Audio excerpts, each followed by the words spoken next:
Katika vita vinavyoendelea nchini Israeli, kama tunavyoona, makombora yanarushwa mengi sana katika ardhi ya Israeli kutoka Iran. Na tujue kabisa chanzo cha mgogoro huu ni pale ambapo Netanyahu aliweza kushambulia nchi ya Iran na kuua baadhi ya viongozi wa juu kabisa katika jeshi la Iran.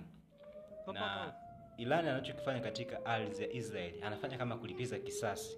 Na kisasi chake kingekuwa kimeshaisha punde tu pale Israeli katika mashambulizi ambayo aliyafanya angeweza kusitisha.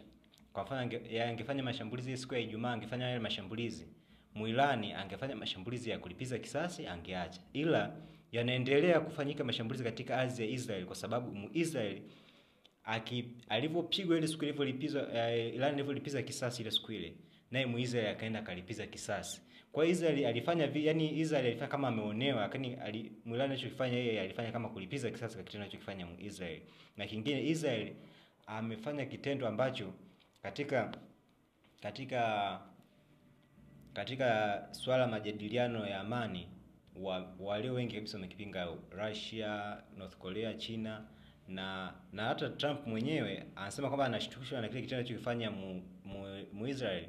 Lakini katika za ndani zaidi anasema Trump ndo aliyompatia go ahead Muisraeli aenda kaua wale viongozi. Na kingine, katika mazungumzo ambayo iliyobidi yafanyike kati ya Iran na Marekani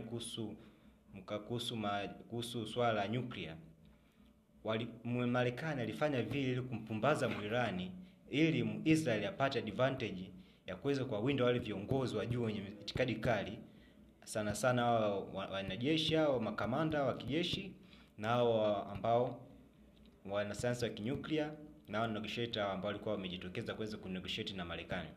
Kwa hiyo katika katika kufanya assassinate wa wale viongozi, waliweza kuwa viongozi wengi zaidi ambao wengine walikuwa nje tu katika makazi ya raia, na wale hawakutarajia kama Muisraeli anaweza kufanya shambulio lile. Ila Muisraeli siku ya Ijumaa alfajiri akaanza akashambulia nchi ya Iran, akafanya shambulio lile. Inasemekana zilitumika ndege kama 200 za Muisraeli kwenda kufanya shambulio lile, na sehemu mbalimbali za facility za urutubishaji wa nuclear waliweza kulipua. Na inasemekana katika sehemu hizo fanya facilities, mionzi ya ile nuclear imeanza kuathiri maeneo ya wakazi wa pale, na raia wa pale ambao wanakaa jirani na wale nuclear, na inasemekana wameanza kuhamishwa kulingana na athari zinazotokea pale katika nuclear facilities pale sehemu zinapozalishwa. Hivyo tokea kwa wameanza kuhamishwa katika ile eneo. Na kingine, Irani katika mashambulizi yake aliweza kufanya kulipiza kisasi, ameenda kulipiza vile vile, ameenda kushambulia na yeye mwenyewe pale katika miundombinu ambayo inatumia Mossad. Ameishambulia siku ya jana Mossad, akaishambulia nayo wenyewe nuclear zao pale facilities, akazishambulia zile sehemu za kuzalisha nuclear za Israel, akazishambulia base za military za Israel, akazishambulia na Muisraeli katika mashambulizi yaliyofanywa na Iran kwa Israel, Muisraeli naye akarudi tena akashambulia sehemu base ya mafuta reserve ya mafuta ya Iran, akaishambulia. Aliposhambulia Iran naye akaenda akashambulia reserve ya mafuta ya Israel, akaishambulia. Kwa hiyo katika mashambulizi ambayo yalikuwa yanaendelea katika nchi ya Israel na Iran, ilikuwa ni piga ni kupiga. Kwa hiyo ilikuwa inaonyesha kwamba nguvu ya Iran naye ana nguvu, ilikuwa inaonyesha Muisrael kwamba naye ana nguvu, anaweza kumfanya chochote katika ardhi ya Israel. Kwa hiyo Muisrael yeye anachokiforce zaidi kabisa, anataka nchi ya Marekani iweze kuingia direct katika huu mzozo. Na tujue kabisa nchi ya Marekani ikiingia direct katika huu mzozo, Iran nyuma yake yuko Pakistani.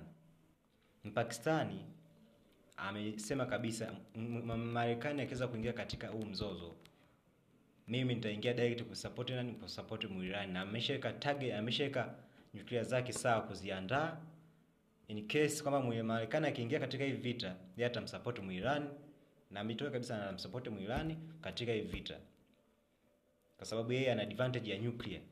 Na hii vita hivi sio vya kwenda mpaka kupigana na nuclear, ila Marekani anachohofia kingine zaidi, akiingia kumsupport Israel, hii vita itaonekana ni ya kikanda zaidi. Kwa hiyo akiingia kumsupport Israel, atakuja Russia, na tujue kabisa Mlani ipo katika umoja wa BRICS. Kwa hiyo BRICS waweza kukubali mmoja wao anashambuliwa na nchi za magharibi na wenyewe wanaangalia. Kwa hiyo hapo tutarajia kabisa Marekani akaingia kumsupport Israel, China ataingia kumsupport Iran, Pakistan ataingia kumsupport Iran, Russia ataingia kumsupport Iran, North Korea ataingia kumsupport Iran. Na nchi zingine ambazo zipo katika umoja wa BRICS zitaingia kumsupport Iran. Na kingine nchi za ambazo zipo Uarabuni pale, asilimia kubwa zinakaliwa na Marekani. Kwa zile pale kusema ziingie direct ambazo zina msimamo mkali na katika simamia kwamba wanamsupport Iran, wengine wanasema msupport Israel. Wengine ambao wana msimamo wa kutaka kumsupport Iran zinakaliwa na Marekani. Kwa mfano Iraq waandamanaji, yani wananchi asilimia kubwa wanamsupport Iran. Ila serikali yake inampinga Muisrael. Ila haina nguvu zaidi ya kumpinga Muisrael kwa sababu ile ni koloni la Marekani tayari. Ilishavunja utawala wake unakalia chini na Marekani. Na hata kama kiongozi yule kiongozi ambaye anatawala nchi ya Iraq, yeye yuko chini ya Marekani kwa sababu pale kuna base nyingi zaidi za Marekani. Na mashambulizi mengi yanayofanywa na Israel nchini Iran yanaanzia pale Iraq. Kwa sababu pale Iraq kuna base nyingi za Marekani ambazo yanasaidia, na kuna mafuel tank, ndege za kujazia, hizi ndege za kubeba mafuta, kujaza hizi ndege ambazo za kivita ziko nyingi pale Iraq, na zinatumika katika kumsaidia Muisraeli kufanya mashambulizi Iran. Na Iran alisema kabisa katika huu mzozo, Marekani akijihusisha katika huu mzozo, mimi nitachokifanya nitashambulia hizi base zote ambazo zinazunguka katika huu ukanda wangu wa Iran. Na tujue kabisa Marekani alichoweza kufanya katika ile nchi huu ukanda wa Mashariki ya Kati, alichofanya amezungusha base nyingi zinamzunguka Iran, yani kuanzia kusini mpaka kaskazini, nyingi zinamzunguka Iran. Na Iran anasema atashambulia base zote. Marekani siku yetu akisema tunaingia sasa kusaidia Marekani, kuisaidia Israel, tutashambulia base zote ambazo zipo ukanda wa Iran. Na tujue kabisa Marekani ndio anachokihofia hicho, kuungana maki akishambulia zile base zote, kuna watu wake pale, wanajeshi wake pale, kwa anahofia sana wanajeshi wake, vifaa vyake. Na kingine, hiyo ni moja ya sababu tu kwamba Marekani anahofia. Na kingine Marekani anahofia anachokihofia Marekani pale, kuingia mzozo wa moja kwa moja. Maana tukisema mzozo wa moja kwa moja hapo, maana hata silaha za nuclear zitatumika. Zitatumikaje?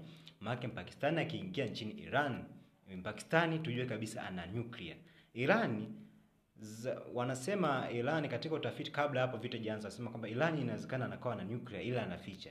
Ila Iran mwenyewe kabisa anasema yeye ana nuclear, anafanya urutubishaji wa uranium kwa ajili ya matumizi ya kawaida tu ya kiraia kawaida.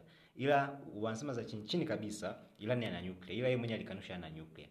Na kingine, kama kweli ana nuclear, tukija kwa nchi ya Pakistan. Nchi ya Pakistan anasema ataingia direct. Kwa nchi ya Pakistan ikiingia direct katika mzozo utapozidi kuendelea kuwa mgumu zaidi, Pakistan itamlazimisha atumie nuclear.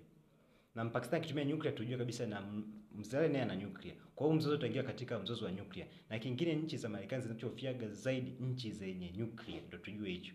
Nchi zenye nuclear ndio zinachofia zaidi. Na tujue kabisa heshima ya nchi ya North Korea ilikuja pale tu walipoanza kumiliki silaha za nuclear. Ingekuwa haijamiliki silaha za nuclear, ile nchi ingekuwa imeshavamia muda sana. Na kingine, anayemwekea kibavu zaidi nchi ya North Korea, sababu zipo mbili tu ambapo nchi ya North Korea mpaka saizi haijavamiwa na Marekani. Cha kwanza, inakingiwa kifua na Russia ambayo ni Urusi. Cha pili, ina silaha za nuclear. Hizo ni sababu mbili tu ambacho mpaka saizi nchi za magharibi zinaogopa kuivamia ile nchi. Sababu hizo mbili, Russia na nuclear basi. Kwa hiyo taifa lolote ambalo linataka linajitolea maamuzi kwa nchi za Afrika, zinatoa maamuzi yake, inafanya kile kitu anachotaka wenyewe kwa maamuzi yake bila kuingiliwa na mataifa magharibi, sio kufanya nini, wamiliki nuclear. Ndio maana katika nchi ya Burkina Faso, Ibrahim Traore alisema kabisa katika mipango yake anataka atengeneze vinu vya nuclear ili aanze kuzalisha silaha za nuclear. Ila hakwenda direct kama anataka kuzalisha silaha za nuclear, lakini inasemekana anataka kuzalisha silaha za nuclear. Yeye alisema anataka afanye vile kutumia umeme wa uranium, ambao huo umeme wa nuclear asilimia kubwa wa uranium unakuwa ni uhakika zaidi kuliko hata umeme wa maji, kulingana kwamba mabadiliko ya hali ya hewa, tabia ya nchi, maji kwa muda fulani yanapungua yanaongezeka. Kwa hiyo alisema anataka tumie umeme wa nuclear ili umeme huo hakika zaidi. Na tujue nchi zote za magharibi zina vinu vya nuclear ambavyo vinasaidia katika nishati ya umeme. kwa nchi yoyote ambayo, nchi za Afrika, nchi za Ulaya zote ambazo zikitaka ziwe ambazo haziingiliwi siasa za ndani, siasa za nini, sijui timu zozo mbalimbali na Marekani, wakimiliki tu nuclear, hiyo nchi itakuwa inaogopeka kama North Korea hadi saizi inavyoogopeka. Kwa yangu ni hayo. Kwa video zijazo nitaelekeza jinsi vita